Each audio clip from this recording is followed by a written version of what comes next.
गुरुद्वारा साहब अमीरपेट के सदर सरदार दर्शन सिंह की सदारत में सिख धर्म के 5वें गुरु श्री हरदन सिंह महाराज का शहादत दिवस गुज़िश्ता 60 सालों से मनाया जा रहा है और इस मौके पर आम खास लंगर भी लगाया जा रहा है। इस मौके पर गुरुद्वारा कमेटी के तमाम जिम्मेदारान और सिख तबके के अफराद की कसीर तादाद ने शिरकत की। गुरुद्वारा कमेटी के सदर दर्शन सिंह ने मीडिया से बात करते हुए तफसीलात से वाकिफ करवाया।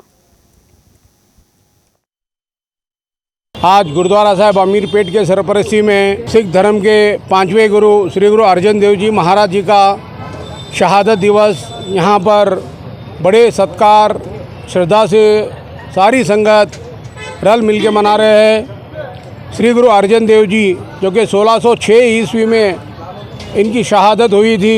आज जो गोल्डन टेम्पल अमृतसर देख रहे हैं, अमृतसर में ये श्री गुरु अर्जन देव जी इनके सरपरस्ती में गोल्डन टेम्पल अमृतसर बनाया गया है और गुरु ग्रंथ साहिब जी जो सिखों के गुरु है उसकी भी संकल्पना श्री गुरु अर्जन देव जी ने की है। ये हमारे सिख धर्म के 5वें गुरु है।